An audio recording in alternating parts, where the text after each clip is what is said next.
and welcome. My name is Sneed Michaels, your host. On this episode, we'll be having a sit down with the Chief Executive Officer of the International Maritime Hospital in Tema Community 3, Dr. Akwesi Efriye Achampon. We'll be taking a journey back into time with the doctor to find out what his dreams and aspirations were growing up as a child in the Ashanti region. We'll also be talking to him about his position as a Chief Executive Officer of this medical facility. What is the International Maritime Hospital about? What is their focus? What are some of the services that they provide? My name is Sneed Michaels, and this show is proudly brought to you by Coconut Grove Regency Hotel. We will take a quick commercial break. Stay tuned.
Coconut Grove Regency Hotel, an unforgettable experience worth repeating.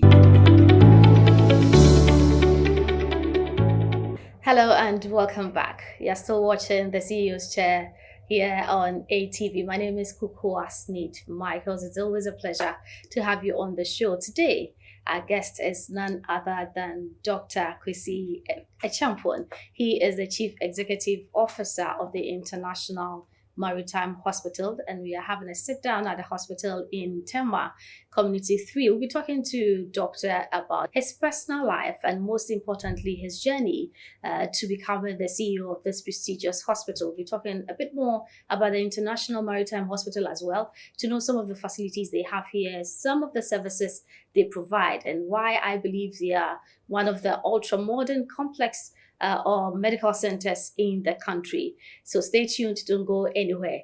Doctor, thank you for having us. Oh, it's my pleasure. How are you doing?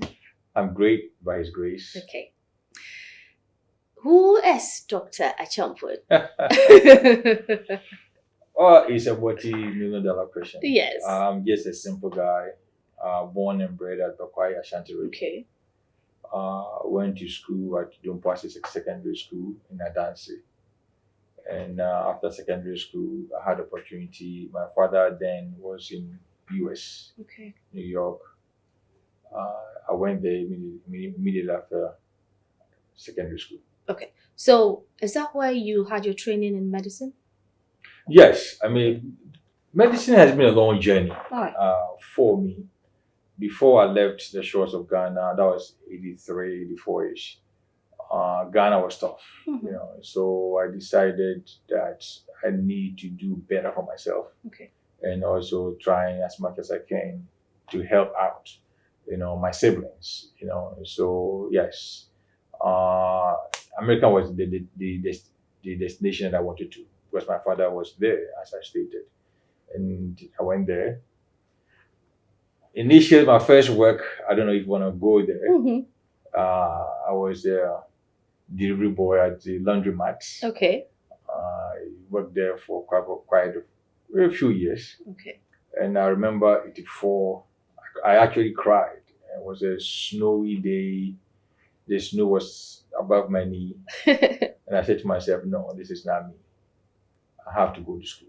Okay. That was a turning point. Okay. So I decided to find. I didn't even know where the school was. I didn't even know. I had finished, secondary school here. I didn't even get my results. That time it's difficult to get your results. So I spoke to a friend of mine. He was in US. His name is Ejeni. That I came fresh from Ghana. I want to go to school, and he laughed. He said, "No, most people don't want to do that." Why? I said, "This kind of snow thing is not for me." Okay. He showed me where to go. So I started with Bronx Community College, and from there I went to Arnold and Mary Schwartz College of Pharmacy. Did my pharmacy degree. But before that, I kind of jump a little bit. It's a lot if you want to talk about myself, which, from the delivery boy, I came to gas station and became petrol attendant. Okay. When I was in school, then I became a taxi driver. Wow. Once I was in school, drove. That time it's called gypsy cabs in the Bronx. From there, then I went to drive a yellow cab. So my whole entire pharmacy school year, I was driving, a taxi to support myself. You saw yourself through school? Oh, absolutely. Wow. Absolutely. I mean, you drive during the day, or you go to school in the day, you drive at night. Or when pharmacy school became tough, you couldn't drive during the day.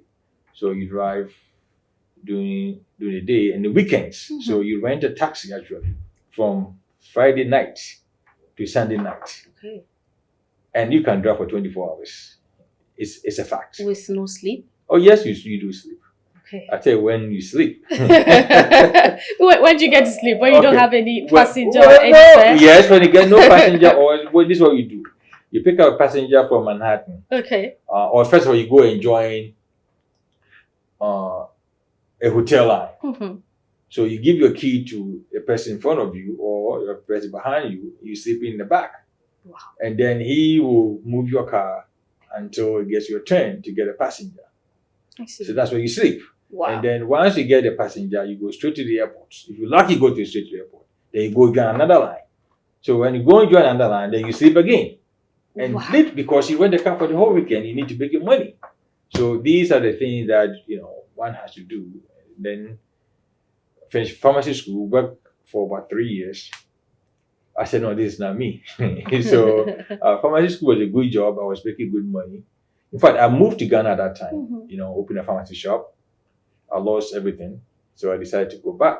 How did you lose everything? Well, that's a long story. Wow. You open up a pharmacy shop, you put people in charge, we give you stories here and there. So I decided, you know what, I need to go do something different. Okay. That's when I went to medical school. Okay. And after medical school, I practiced for a while. I did my residency in internal medicine, went to private practice, and that's where I've been all these years since I've been here. Before I came down. Okay. Was the dream to always be in the medical field? No, actually, the dream was I need to survive. Okay. Number one. And number two, I need to do good for myself. Okay. I had a dream then I was in secondary school, Form 3. Okay. I saw myself as somebody who had to succeed in life. And I was in a dorm, don't pass the secondary school as I stated. And I kind of had, in the middle of the night, I wake up at 2 a.m. I look at my whole entire family. I mean, I'm the only person that's at that point, my sisters have gone to secondary school, but there's nobody had college degree or anything. Okay. So I said, no, this is not me. I have to actually be a high achiever. Even though I was born in Bakwai, went to school in Dumpasi, people think that it can never be done. No, it can be done. The only thing you have to do is your mind. So I saw myself, at the age of 50. At that time, I was about 17 years old, to be a very successful man. So that picture was painted in my mind. Okay. And to me, that was another, part of my life that has guided me. Okay. And because of that, there's nothing that I think you put your mind you can't do. So you knew where you were coming from and you knew where you wanted to be. Yes. No, but even though my father was in the US, let me clarify this. But people think that when the parents in the US, everything is cozy for you, you're going to be fine. I wasn't like that. Okay. That's my father's side. But for me as an individual, I had to succeed. Okay. And that was very, very influential in my life. But apart from that, talking about even how you had to have a sleep pattern that is so abnormal as you are describing, just imagine how I could have survived. Aside that, what were some of the challenges that you encountered before pharmacy school, during school, and even when you were in medical school and after you became an internist? Well, the shocking thing that it still goes through is the racism. Okay. And I realize no matter who I am, Africa is my home. No matter how successful that you are in these countries, they don't regard you as a human being. I'll give you a typical example. So I was there. Okay. I took my car I was driving and I had a flat tire. So they towed the car, Mercedes-Benz, the company towed the car. So I went there the next morning to ask for the car. The lady walked up to me. In fact, I walked up to the lady, nobody came to me. So I said, I need to know the status of my car. And she said, go and come back within an hour. I said, no, I had a flat tire. I want to know whether you have the flat tire or not. She paused and she looked at me. Oh, the 580 is your car? Excuse me? With disdain. So I said, what kind of car you thought I was driving? Oh, I didn't think you could drive that car. Wow. So no matter what you do, it's not enough. So racism was a culture shock, and it's still a culture shock. Okay. No matter how educated you are, it doesn't matter who you are.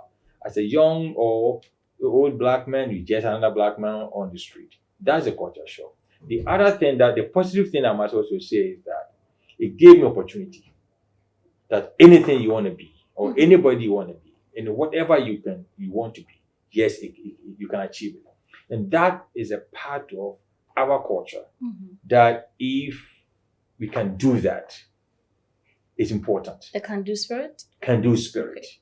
Because you see, one thing that I believe as a Ghanaian is it's a black star. Now, what does black star mean to us? Is it only mean to us by national soccer team? Or a black star because if anything that can be done by a black man, Ghanaians should be able to do it. That spirit, we seem to lose it. Or we seem to have lost it. Okay. And I think we need to come back. It is nobody on earth that can do anything that Ghanaian can't do. That spirit, I think we need to bring back to the society. That helped me a lot. Okay. So all of that time, your father was around, but then you still had to hustle through school. Like you rightly mentioned earlier, a lot of people believe so Papa wa Abuja, but there you are, sleeping in cabs, taking turns to sleep, walking through snow, taking yourself through school. Did he at any point support your dream? My father, to me, is my role model. Okay. He struggled in New York. Right. He was a taxi driver. Okay. So when I came back to US, you have other siblings. So he wanted me to work to assist, to help, which is normal. People do that. Yeah. I was a little stubborn. Remember, before I came there, I had my own mind. So I told him point blank, no, I'm not coming to work for you to take off your children. It's your children, it's your responsibility. And guess what? That got him kicked out from the house. Okay? And by the way, that was the best advice my father gave me. Okay. Is to move out of his house. That was the best advice. Wow. I was 6 months when I was in the US. 6 months. A young boy by 21, 22 years old, get kicked out from your house. And you were homeless. Oh, but you find a way. It was the best advice my father gave me. Did that push you more? Absolutely. Okay. Absolutely. That, to me, anything that to be, I put my mind on, I remember my father. All right. Is he still alive? Oh, unfortunately, he died. Okay. About 11 years ago. Okay. And he said something. He said, this country, we all came to struggle. If you want to do what I'm telling you, you need to struggle. And that is what helped me. Okay. What does that mean to be an internal medical Well, physician? here in Ghana, they call it physician specialist. Okay. Internal medicine is a very simple term meaning adult physicians. Okay. For example, you have a pediatrician who deal with children. And we have a family physician who deal with children and adults. Okay. But in terms of adult physician, we call in the US physician. Here they call it physician specialist, but in the US, is internist. Okay. When did you decide to come home?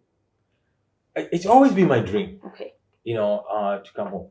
When I left here in the early 80s, Ghana was tough. Rolling Stone was everywhere. Even then, I wanted to come home. The interesting is, I went 84, I came back 86. Okay. Ghana was tough. But even though I left that long, I've never lived outside Ghana more than 2 years without visiting Ghana. Really? Even since 86, since 84. Never did. Sometimes I come here 4 or 5 times a year. You love the homeland that much? It is home. Home sweet home. I mean, I just love it.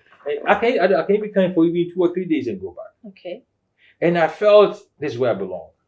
So everything I've done, including some investment I put in, I always make sure that I have some in Ghana. Okay. Before taking up this mantle as CEO of International Maritime Hospital, did you ever get to practice in any of the Ghanaian hospitals? No, that I never did. Okay. Because always back and forth. And to do that, you need to spend time here. The only thing that I did was that when I was in medical school, I did my 3 months rotation at college. When you compared at the time to where you had studied, some of the facilities there, and then coming to Kolebu, how different was it for you? This is what I can say. Okay, I always crack a joke that if I was in Ghana, I would never be in America. I would never be a doctor. A doctor. I mean, I have to be honest with you. Even pharmacists, I wouldn't have never been a pharmacist. Okay. The thing is here is that because they don't make much money?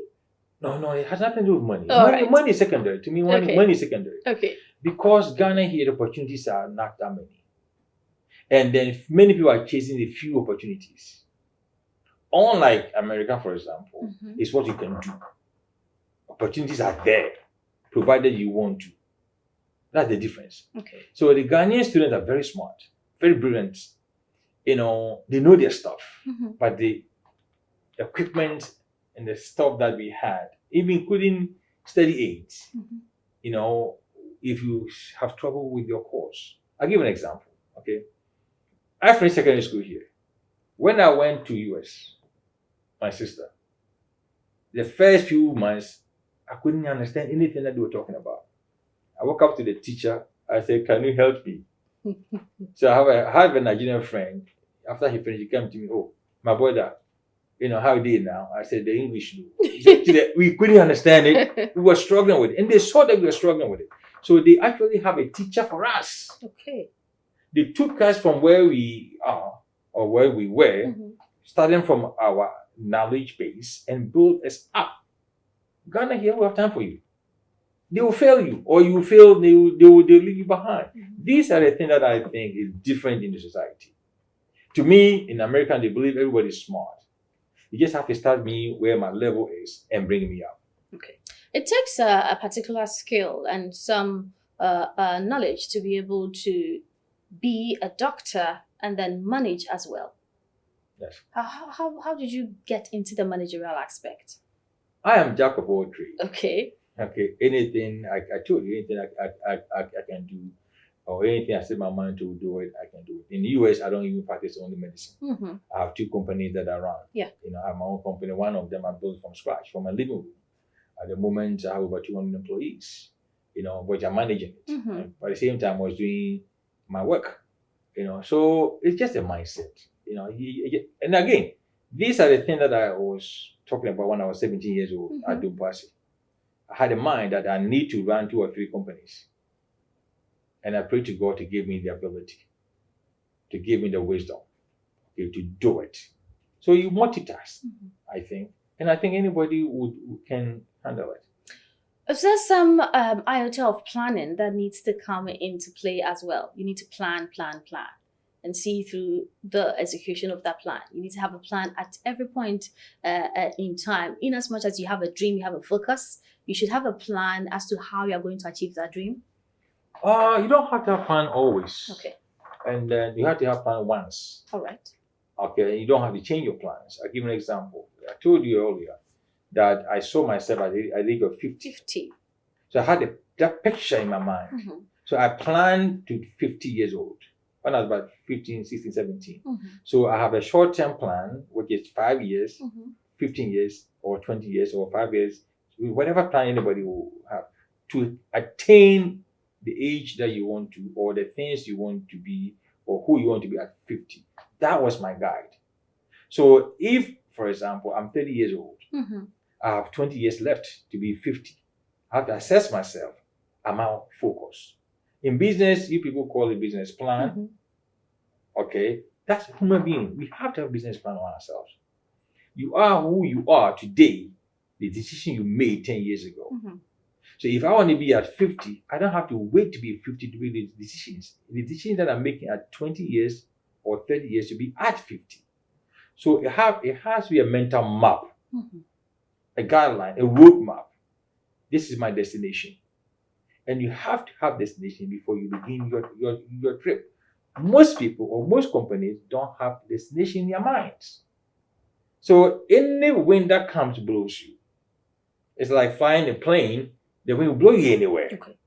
Were you derailed, or was there anything that likely might have derailed you at any point? Yes, of course. Okay. But once you have the destination in your mind, you minimize your derailment. Okay. So what if your plans hadn't worked? The plans will work. Will work. Because again, you have. Let me give an example. Okay. I'm sitting right here. I want to go to Kumasi.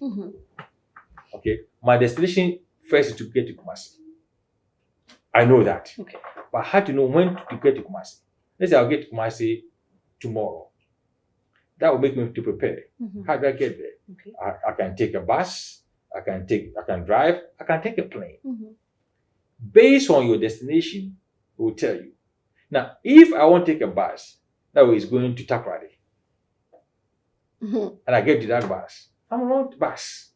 That's the derailment you're talking about. So because I know I'm going to Kumasi, I'm not going to take a bus that will take me to Takoradi. Even though I can go to Takoradi and go to Kumasi. It's derailment. Yeah. So once I have the destination in my mind, it will minimize your derailment. You know that this is not for me. Yeah. This don't help me. Most people don't have that. They just get to any bus,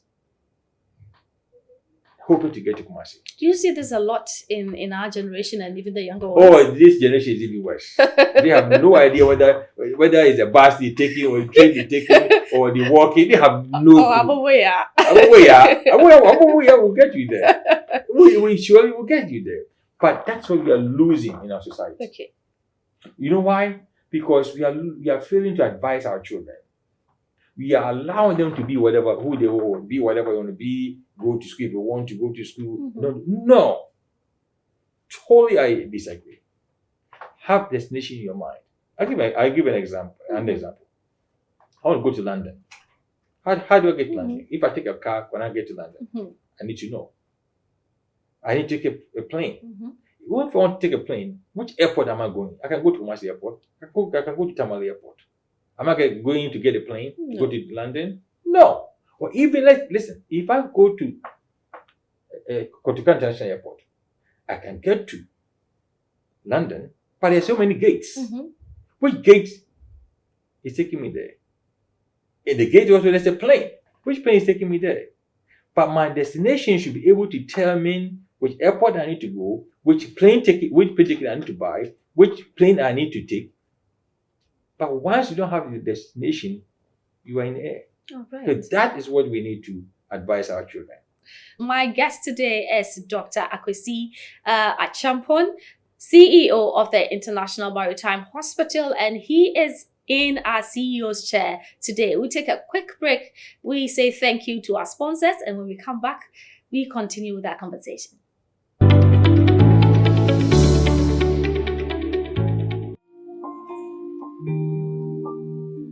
Dear Dad, you've always been there for me, ready to defend and protect us when the need arises. You've been the bedrock of this family. Since you introduced me to Bedrock Insurance, I have never had to worry.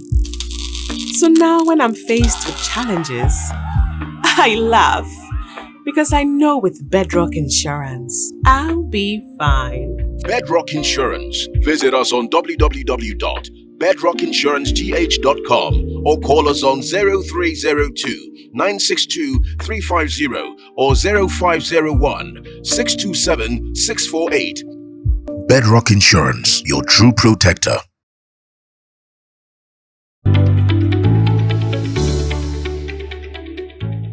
You're welcome back. My name is Kukua Sneed Michaels. I'm your host, and today we have the Chief Executive Officer of the International Maritime Hospital, Dr. Akwesi Achampon. He is the CEO of the hospital here in Tema Community 3, where we've been privileged to be hosted today. We've been talking extensively about his private life, how he ended up in the United States, what his dreams were, and how he's been able to achieve those dreams. I'm sure he still has a long way to go, or he still has more he would like to do, but we'll be continuing the conversation by talking about Imah, the International Maritime Hospital. What are some of the facilities that you have, or some of the services that you offer at the International Maritime Hospital? International Maritime Hospital was set up by the GPHA, Ghana Port and Harbour Authority. They wanted one-stop shop, that once you come to a hospital or facility, it gives you everything. The other thing that they also looked at it is that in the west coast of Africa, the medical tourism is about $5 billion, which is more than cocoa or oil. So Ghana is the best, or one of the best medical schools, one of the best medical, professionals in this region. So why Ghana don't take advantage of it? So they thought that for people to go to Dubai or US or India, why don't you build a hospital that will serve the purpose, i.e. the name international.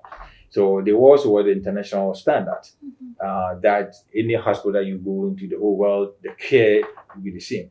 Because listen, paracetamol is paracetamol. I mean, it doesn't matter who writes it.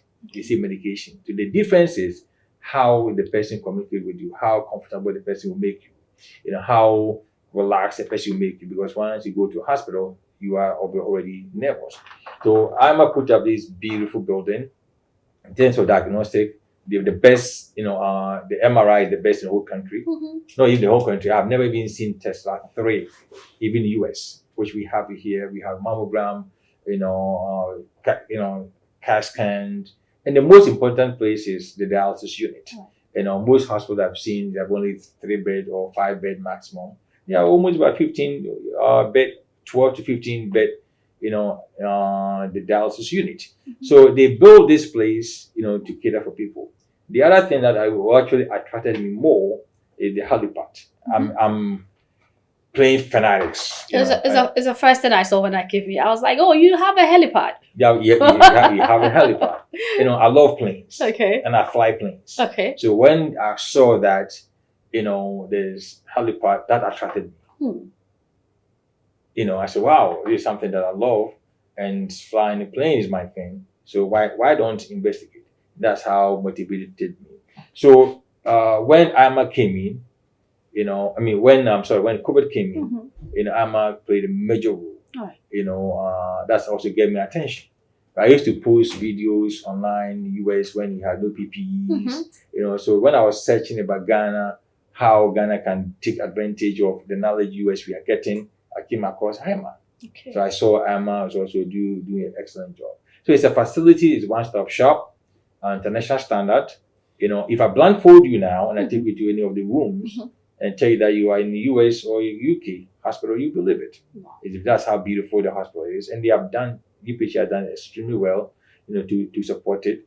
And yes, we take care of anybody. Okay. It doesn't have to be only GPHA employees. The general public, anybody who want to come to Imah is welcome. How does the hospital relate to the people in the community? Do you have outreach programs or corporate responsibilities towards the people in the community? Yes, we do occasionally. Even by next week or two, a church has invited us that it should come to to them, through which we do. We do free testing, free lab testing.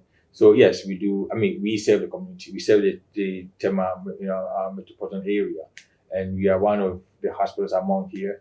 We know most of the hospitals are around here. Tema West Municipal and Health, Directorate put a team together that all the hospitals and clinics in Tema comes under one umbrella.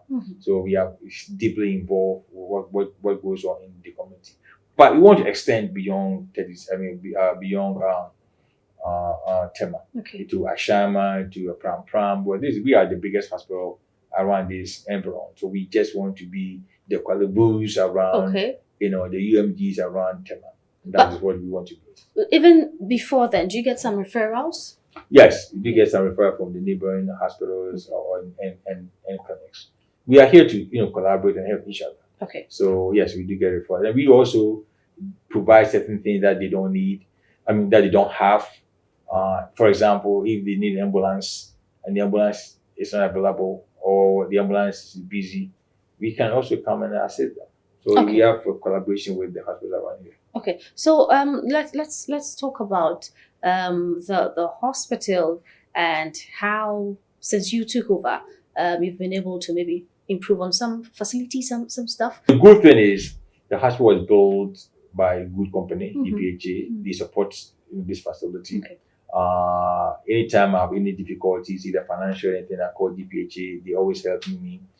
From the Director General to the marketing team to the lawyers, they always been there. I mean that you don't get their support from any place.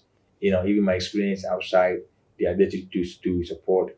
And the people here, okay, they are willing to work, eager to learn. The nurses, the staff, the orderlies, everybody take what we are doing. They think this is their baby, that they need to nurture. So that is a key that you need. Other companies or facilities you go, people be biting, and fighting, and lying. No, it's not here. We have a culture. We call it, IMS Culture of Excellence. It's a program that we instituted about a few months ago. That every Friday morning we go around every floor, all the team, the managers. It's not like you're a manager, you're sitting there and there's somebody down there. It's not them and us. No.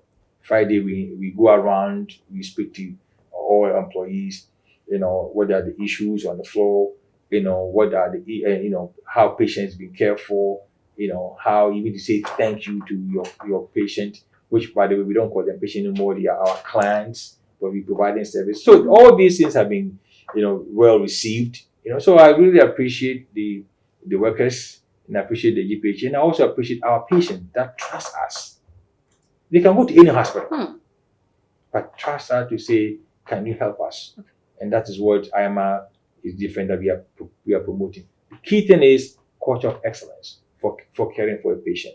And that is what we give to our clients. In the United States where you trained, or where I should say you got your foundation in medicine from, the little I know about medical administration is that we could have administrators or CEOs who are not in the medical profession. Yes. We don't have that here. It's not so common. Do you think it's because we do not have courses, educational courses or subjects that people can study to become medical administrators or administrators in hospitals, or because in Ghanaian medicine we believe that the doctor knows what is best for the hospital? You see, in the whole entire world, doctors are boxed into medicine. Okay. So in our training, our schooling, it's nothing but taking care of people. That's it. So I always say to my colleagues, doctors are most worst managers in business. Even their own business, they can't be managers. Why is that? Just because they have tunnel focus, health, and that's it. It's not fair. Why it's not fair? A lawyer can be a CEO. A lawyer can be a minister for anything. As a physician, all they think of is medicine. No. Let's have a liberal science background. You can be anything you want to be, but specialize in medicine. So the theory is that in US, because doctors are tunnel-minded to medicine, they leave administration and management to the business administrators. To me, it's wrong. So our medical system, the schooling should advise to include management, business management in it. Okay. Because running even your own private hospital or your private clinic is business. So why can't we introduce that in medical school? Why? The other thing I also have is that even general public, the common denominator that everybody handles is money. Yeah. But we don't teach how to handle money. We don't. So we need to look at our education system and see what help us. So medical, for the question you want to medicine, let me limit myself to medicine. Medical schools should be able to teach how to manage business. Okay. In that case, then you see, management is different from medicine, I agree. But if you have a medical background, It helps you to manage well. But certain decisions you will understand more as a medical doctor making medical decisions for. But if you leave it to business sector, all their focus is dollar and cents, or cities and pesos, if I may say, or the bottom line, the profit. But medical system health is not by only profit making. It's creating life or maintaining life. So the combination of the two should be the best. Otherwise, if we don't do that, the non-medical personnel are going to run our hospitals for us. The International Maritime Hospital, if I may, I call it a boutique hospital because it has a particular clientele that I think it caters to.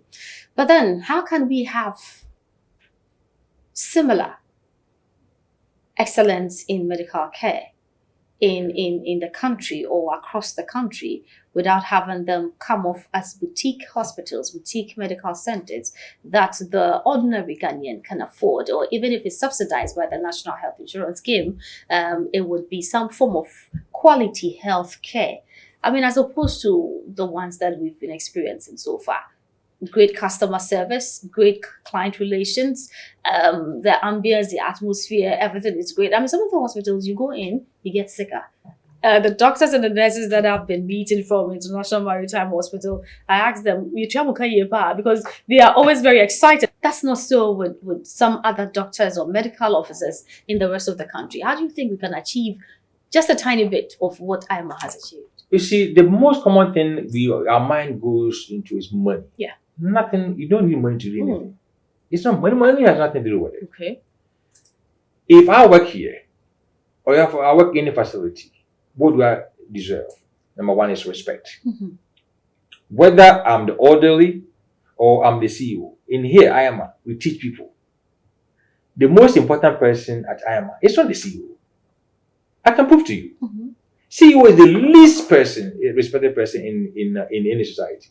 Why is that? I asked a question, I went around. If you don't see your orderly or somebody to clean your office for a week, can you work? On the same token, if you don't see your CEO for a month, can you work? So which of the two is more important? Your CEO or your orderly? So respect the orderly. Because if it doesn't clean your work or your workplace, you can't work. The concept is different. We just messed up. Or the CEO is CEO. No, the CEO is the least important person. Because I can still do my work without the CEO. A nurse can do the work without the CEO. The CEO cannot do hospital work without the nurse. So the CEO and the nurse, who is more important? Is the nurse. So at Imah, we teach, that's what I told you about culture of excellence. Yeah. That's what I came to meet, and we build on it. Everybody is important. We are a team. You know, a simple question I ask you, if I may ask. If you play in soccer, a striker and goalkeeper, who is more important? Oh, I would think it's the goalkeeper or the striker. Okay. Now, which one? You have to choose one. I have to choose. I would choose the goalkeeper. The goalkeeper. Okay. The goalkeeper will catch every ball. If a striker fails to score, who wins? 0-0, 0-0. 0-0. So every goalkeeper is important. A striker is important. Defender is important. Everybody is important. So we have to equally respect everybody. Okay. That's what Imah presents. If you respect everybody, you respect your colleagues. And guess what? You can't give something you don't have. If you can have love, you can give love. If you respect your colleagues, you respect yourself, you respect your patients. But the patient needs help, you don't scream and yell. Now what you want to do? And now why are you crying? No, I need help. Help me. Respect the patient. I told you, paracetamol is the same thing anywhere. Doctors will go to the same school, read the same textbooks. We're different between one hospital and another hospital. For Imah, it's the respect we give to our workers, respect we give to our patients. We have to treat everybody in Imah as VIP. Okay. So is it a culture that the staff just hop into when they are employed, or periodically you take them through some training? Every Friday. Every Friday. That's the one you go from around. 8:30 to 9:30. Okay. Every Friday. Okay. What happens then? That's when you go around, you We say go hello. around, we prepare. Okay. I'll give you an example. Last week, all we talked about is say thank you. Okay. We prepare. What does thank you mean? Thank you means I appreciating you and come again. When you take a plane, Once you come up, you go, oh, thank you for using my airline. Mm-hmm. But thank you for what? You already brought me to Accra. What are you thanking me for? They tell you to come back again. So we talked about how to thank people. First of all, I gave my body to you to take care of. It's a present I've given you. Thank me for it. I trust you to take care of me. Thank me for it. So all the lessons we did last week was just to say thank you to clients. And then, is there anything else we can do for you? So every week we pick up a different topic and talk about. And simple topics. Okay. Are you religious? Yes, please. Okay, so do you believe it's God you believe in? Yes. I mean, you believe He's been a pivotal in achieving your dream? That gave me a hard one. Well, if I were to mention it, I'm associate pastor in my church. Oh! Yes, I wear so many hats. Ejumani also. I said you wear so many hats. Ejumani also, and I mentioned it. I'm a private pilot as well. Yes, I was gonna get to that. Yes, I know what you get that. So let me get it out of the way. So don't ask me anymore. No, I would ask you. I'm getting so how do you combine pastoral duties, medicine, there's a school, you do travel back to the United States to take care of other businesses there. Yes. How do you combine all of that? It's a grace. It's a grace. It's a gift of God. Okay. From God. It's a gift. And I remember one time my son walked up to me and said, Dad, I said, I'm scared. I said, ask him why. He said, you do all these things, I can't do anymore. I said, no. Do what you like to do. Okay. And don't do it because of money. To me, besides God, that's what I do. I do things not because of money. I'm sorry. I've never asked for money. You can give me a job to do without even asking me how much you're going to get paid. Because I think money, is secondary. You know why? If I want to take about to the scripture, God gave Adam and Eve the Garden of Eden. Everything was there. But he said, till the ground. Till the ground means work. If I give you everything, why have to work? They didn't say work and get paid. No. Okay, so you don't need to work to get paid. We get it upside down. Payment is a bonus of your work, but the job is to work. I see. That's my belief. Okay, since you mentioned flying, I just need to know, is it for commercial purposes or for private purposes? Do you just love it? Is it a hobby? It's a hobby. Is that the only hobby you have? No. You have a lot. Yeah, I swim. Okay. Like reading books. Okay. Traveling. Oh, yeah. I should have mentioned that first, the way you hop in and out of the country. Yeah. Okay, so how did you get your pilot license? You have a license, right? Yes, I do. You took lessons? Yes, I do. I went to school for that. Wow. I have a multi-engine, instrument rated, Okay. private pilot, not commercial, private pilot. Okay. Multi-engine is more than one or two engines. Yes. The only thing I have left that I'm yet to do, I don't know if I will do it, is my commercial license. I don't know. I mean, I'm getting old, so. Was it out of curiosity? It is not. Yeah, I'm very curious guy, and I love learning something new. Okay. And as a kid, I always wanted to know how can plane fly. What is it? I'm always fascinated about it. So when opportunity, that's what I'm telling you about America. Yeah. The opportunity is there. Doesn't matter who you are. If I'm in Ghana here, I could have been a pharmacist. I couldn't be a doctor. I couldn't have been, a pilot. No. But if the answer is no, what can we create it here? What can't we? So I decided to fly. I started taking licenses. I've been flying for the past 22, 23 years. That is interesting. Yeah. That is interesting. Maybe one of these days we'll go. I mean, where can we even find a plane like that in Ghana? The Air Force. You can fly to any place. That's the Air Force. I don't know if Ghana has a rented planes. That's what I was saying. I don't know if they have, but I used to have my own. I still have Okay. my own plane. Is it here? No. It's Okay. Okay. No, I take that back. We took it to the Dominican Republic. It's a whole mess. I don't want to talk about it. That's what I want to talk about. Well, the traveling. traveling. Okay. But you've not had any mishaps whilst you're in the cockpit or anything. Have you ever been tempted to go take the wheels from a pilot when you're traveling one time? No, but let me tell you another joke. Okay. When I was one of my training, we're doing instrument rating. So you are in the air, and then you shut the engine. Okay. And then you attempt to, start the engine. And the engine couldn't start. Two engines, one, you have to shut one off. Number one. Number two, The other one, you have to do what is we call spiral. You know, you are in the air, you go around and come down. Yeah. So whilst we were there, the guy said, by the way, this is where Kennedy died. In the deep sea. Kennedy was flying from and he said, I said, what? Mental torture. Man, the guy said, I said, why don't you tell me now? Man, I was coming down on this spiral, coming. He said, this is the spot that Kennedy plane crashed. Did you see yourself crashing? No, I ain't. But I believe one thing. You die only once. Okay.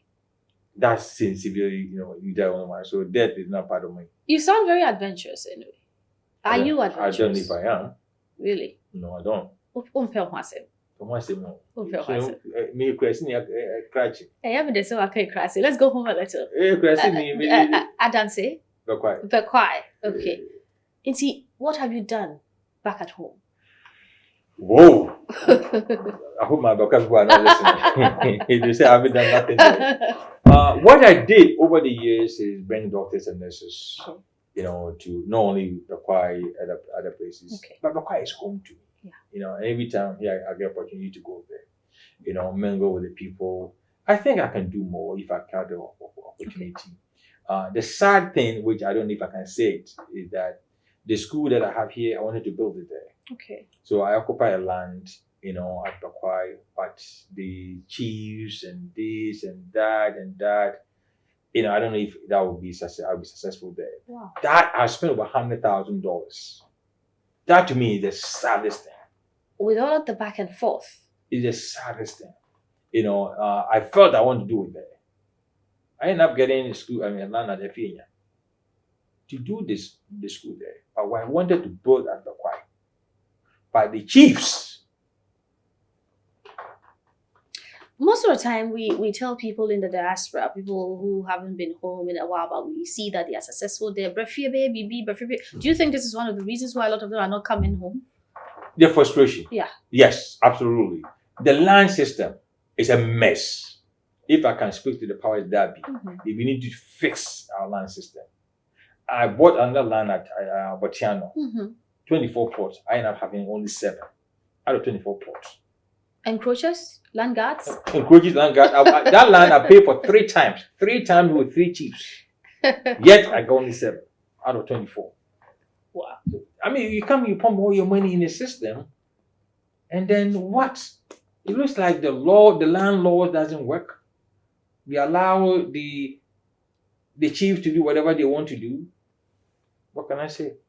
So what kind of CEO are you? Okay, you're supposed to be a leader. Okay. You lead. You set a policy and you make sure people will do it. And that's all to it. Okay. So open door policy, anybody come. I'm the kind of person that I don't sit in my office. I go around. My people. Sometimes I put a chair and I sit down. Okay. So that's the way I am. I mean, anyway, that's what I do. I just go to somebody's office and sit down and talk about, I come to your office, you're not there. By the time you come back, I'm sitting there. That would be quite interesting. Well, some CEOs, when you hear their footsteps or you smell them coming, you just want to run and hide under your desk. Dr. Ajapo says he's not one of them. Let's speak to a few staff here at International Maritime Hospital. We'll be back.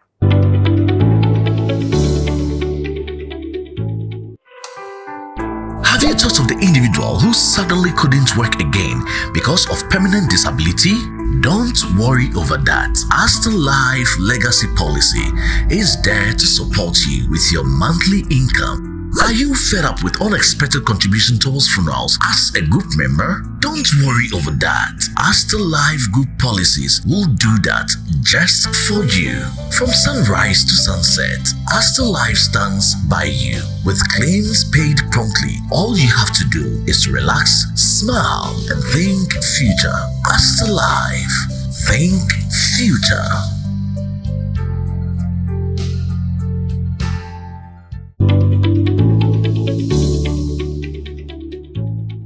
My name is Dr. Becky Amponzapia. I'm a radiologist and head of clinical services at International Maritime Hospital.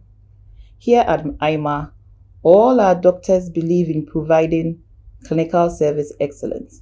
In fact, they all believe that a happy customer makes their work a lot easier. So they are customer-centric. When they come in, the way you are received is totally different from what you would see anywhere else. They are very professional. They know their job and they take time with their patients. They know that they have to explain everything to you. They will make sure that they get there. In fact, before you leave, they would have made sure that the right diagnosis has been made and the right treatment has been given to you. We also believe in wellness. We don't want people to fall sick before they actually come to the hospital. We want them to be more focused on preventive medicine. So we also preached that one here at Imah. So International Maritime Hospital is your one-stop shop for anything medicine. We have multiple specialties here. All the medical specialties, the surgical. You have a very good diagnostic unit, including the radiology and the lab. We have an emergency medicine department. We have a family medicine department. There are general OPDs. All our surgical consultations, including neurosurgery, orthopedic surgery, urology, general surgery. Some of the medical specialties like gastroenterology, endocrinology, neurology. You will find all of these here, and you have the specialists that are going to treat all these conditions here. On the other side, we also have a very good dietetics unit. So for all the people who are interested in getting a very good weight control, they can get that service here. We have a physio unit for all our inpatients and outpatients as well. And we are also open to everybody. It's not just a certain kind of clientele. Everybody is invited here. Once you get in, you let us know what you need from us, and we are more than ready to provide it for you. My name is Dr. Joanna Jemayaboa. I am the head of nursing of the International Maritime Hospital. We provide holistic nursing care in Imah. We ensure that the care is individualized based on our clients' needs. In other words, we provide client-centered care. We also respect the dignity of our clients. You can be assured of a very competent care when you bring your client or your relatives to us for us to take care of them. Imah is the best place to seek your medical care in Ghana and beyond. You can be sure of quality service. International Maritime Hospital promises you an excellent care. Don't look anywhere. Look at Imah and you will never regret. Working with Dr. Champon, it's been fun. He's the boss anyone would wish for because he's approachable, he's welcoming, and he's always ready to offer help and also help you achieve your goals. So I think I would love to work with him for a long time.